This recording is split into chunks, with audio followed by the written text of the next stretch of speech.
কালিমাতুত তাওহীদ লা ইলাহা ইল্লাল্লাহ, যে কালেমাকে কেন্দ্র করে ইসলামের আবর্তন, যে কালেমাকে কেন্দ্র করেই কোরআন নাযিল করা হয়েছে, যে কালেমাকে কেন্দ্র করেই রাসূল সাল্লাল্লাহু আলাইহি ওয়াসাল্লাম একটা মুসলিম উম্মার ঐক্য গড়ে তুলেছিলেন, সেই কালিমাতুত তাওহীদের শর্ত সম্পর্কে আমরা আলোচনা করছিলাম।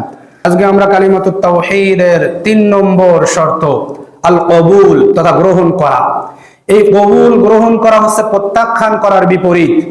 এর সারমর্ম হচ্ছে এই কালিমা ও এই কালিমার দাবিসমূহ মুখে স্বীকার করতে হবে এবং অন্তর থেকে সন্তুষ্ট চিত্তে গ্রহণ করতে হবে।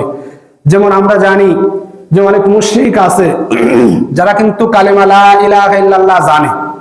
আপনি হিন্দুদের বলবেন ওরা কিন্তু লা ইলাহা ইল্লাল্লাহ পড়ে জানে, অনেকেই আছে। আমি মুক্তিযুদ্ধের সময়ের কথা আমার দাদার মুখে শুনেছি, অনেক হিন্দু জান বাঁচানোর জন্য লা ইলাহা কলেমা আসার সময় মুখস্থ রাখতো। আপনারা জানেন না? আছে এটা, কিন্তু যারা যুদ্ধের সময় আছেন, এই যে আমার মুরব্বী যারা আছেন, দাড়ি পাকা মুরব্বী, ইনারা জানেন অনেকেই।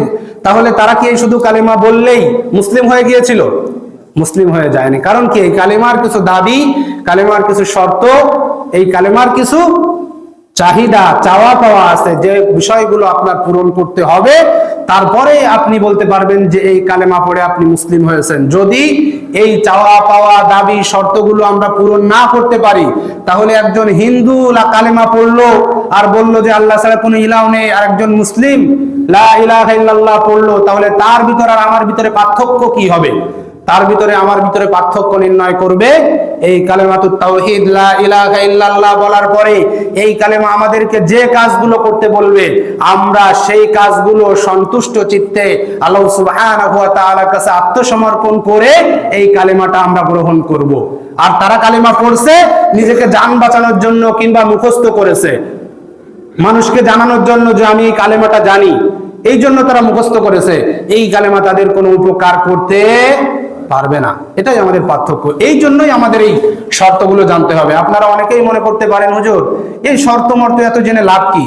আমি তো গত সপ্তাহে ক্লিয়ার করেছিলাম, কারণ যে শর্তগুলো দেওয়া হয়, এই শর্তগুলো যদি পূরণ না করেন, এই শর্তের বিপরীতে যে পুরস্কারের কথা আছে, সেই পুরস্কার কি পাওয়া যাবে? যাবে না ভাইয়েরা আমার।